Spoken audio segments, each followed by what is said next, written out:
भाई साहब, जिस दौर में पूरी दुनिया इस बात पर डिबेट कर रही है कि डोनाल्ड ट्रंप के ट्रेड वॉर से कैसे बचा जाए, अपनी इकोनॉमी को बचाने के लिए क्या क्या स्टेप उठाए जाएं, जिस दौर में दुनिया एआई और डीपसीक के यूज मिसयूज के ऊपर एक्सपेरिमेंट्स कर रही है, रोबोट टेक्नोलॉजी, क्वांटम कंप्यूटिंग, नए साइबर चैलेंजेस, इसके ऊपर दिन रात काम हो रहा है। भाई साहब, जिस दौर में इंडिया की स्टॉक मार्केट जहर की पूरी बोतल पीकर गले को चाकू से रेत के उसमें रस्सी डाल के 100 माले की बिल्डिंग से चलते ट्रक के नीचे कूदकर सुसाइड कर चुकी है,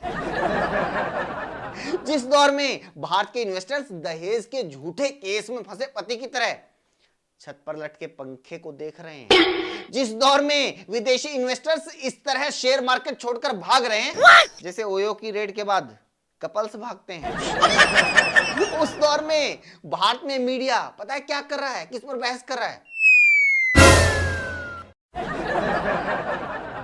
जी हां, जिस टाइम बहस होनी चाहिए थी लोगों की जेब के ऊपर, उस मौके पर गोदी मीडिया बहस कर रहा है औरंगजेब के ऊपर। आज हमारी इकोनॉमी सही है या खराब, इस पर बात करने के बजाय बात हो रही है कि औरंगजेब के टाइम पर देश की इकोनॉमी कैसी थी। यार, बनाई होगी अमेरिका ने एआई, बनाई होगी चाइना ने डीपसीक, लेकिन जो आदमी 500 साल पहले मर चुका है, गर्व से कहो उससे जवाब मांगने की टेक्नोलॉजी सिर्फ इंडिया के पास है। सच्ची कह रहा हूं यार, मीडिया वालों ने ना ऐसा माहौल बना रखा है औरंगजेब का कि अब सपने भी औरंगजेब काल के आते हैं। सपने में मैंने भी सोचा कि ये देखा जाए कि जो मीडिया वाले आज औरंगजेब को खत्म करने के लिए अपनी नंगी जुबान लेकर ढूंढ रहे हैं, वो उस जमाने में क्या कर रहे थे। भाई, मैंने अपनी आंखों से देखा, ये गुल्लू, ये अमीश देवगन औरंगजेब के दरबार में चम्मच से ढोलकी बजा रहा था। अर्णब गोस्वामी उस जमाने में भी प्राइम टाइम पर करता था मुजरा।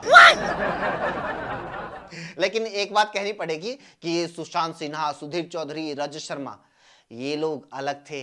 ये लोग उस टाइम भी कट्टर हिंदू थे, इसलिए ये लोग जो औरंगजेब के हिंदू मंत्री संतरी थे उनके कच्छे धोते थे। भाई, ऑब्वियस सी बात है, जो मीडिया वाले लोकतंत्र के भीतर सरकार के खिलाफ नहीं बोल सकते, सवाल नहीं पूछ सकते, वो राजशाही के टाइम कौन सा शिवाजी महाराज की सेना में शामिल होकर लड़ रहे होंगे?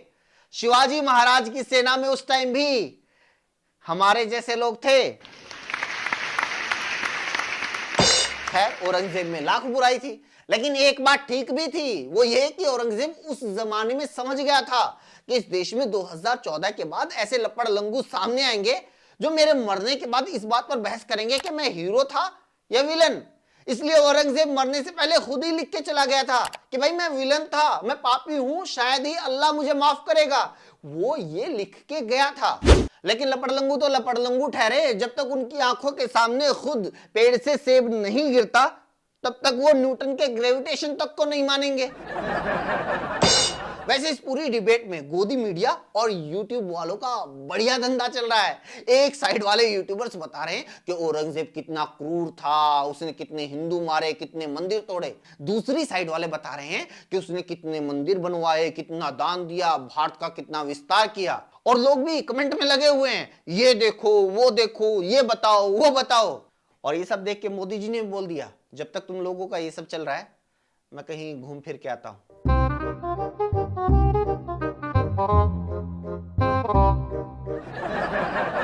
सच बताऊं, इस देश के हालात देख के मोदी जी पूरी तरह निश्चिंत है। उनको पता है कि उनके कामों का हिसाब 2019, 2024 या 2029 के इलेक्शन में नहीं मांगा जाएगा। यह हिसाब होगा 500 साल बाद। उस टाइम खुद रवीश कुमार के बेटे के बेटे, बेटी के बेटे, बेटे के बेटे, बेटी के बेटे का बेटा उस टाइम की किसी रूबी का लियाकत को समझा रहा होगा कि भाई मोदी इतना भी बुरा नहीं था। और ये बात मैं सीरियसली कह रहा हूं, क्योंकि टीवी पर बिग बॉस और मोबाइल पर छपरियों की रील देखकर जिंदगी काट रहे हमारे लोगों को ये बात समझ नहीं आ रही कि ये राजा महाराजाओं की गुलामी से आजादी पाकर ही हम लोग यहां तक पहुंचे हैं, लोकतंत्र तक। मतलब आज हम लोग खुद वोट देकर यह तय करते हैं कि देश का तसल्ली के साथ सत्यानाश कौन करेगा? देखो, ये दौर जैसा भी है, जो भी है, लेकिन राजे महाराजाओं के जमाने से लाख दर्जे बेहतर है। आज के पॉलिटिशियन कितने भी निकम्मे, घटिया, गिरे हुए, झूठे, फ्रेबी, निकम्मे, नकारा, जालसाज, जुमलेबाज, अनपढ़, भ्रष्ट या फेकू हो, लेकिन वो राजे महाराजाओं से ठीक है, क्योंकि उनकी राजनीति जनता की वोट से चलती है, उनकी तलवारों से नहीं। धर्म कोई भी हो, देश कोई भी हो, सभी का इतिहास खून की नदियों में नहाया हुआ मिलेगा। सभी धर्मों में ऐसे एग्जाम्पल्स मिल जाएंगे कि राजाओं ने सत्ता के लिए अपने भाई, बाप और बेटे तक को मौत के घाट उतार दिया। और सभी का मतलब सभी है। कोई इस गलत फहमी में मत रहना कि हमारे धर्म वाले तो करुणा के सागर थे। फिर भी जिन लोगों को लगता है कि फलाने राजा का दौर बड़ा महान था, तो उनको बता दूं कि अगर गलती से भी तुम उस जमाने में पैदा हो जाते तो तुम लोगों की औकात इतनी ही होती जितनी छावा मूवी के युद्ध वाले सीन में विक्की कौशल और अक्षय खन्ना के पीछे खड़ी फौज की 223वीं लाइन के 167वें बंदे की उस मूवी में थी। एक सेकंड से भी कम ड्यूरेशन में एक ही तलवार के वार से जो 50 बंदों की गर्दन कटती थी, उसमें तुम्हारा नंबर 47वां होता, जिसकी शक्ल तक नहीं दिखाई देती। समझे? आज के एक अग्निवीर का सम्मान भी उस जमाने के सैनिकों से लाख गुना ज्यादा है। इसलिए कौन से जमाने में कौन राजा सही था, कौन गलत था, इस पर अगले 500 साल तक भी बहस करते रहोगे तो उससे आपकी लाइफ पर घंटा फर्क नहीं पड़ना।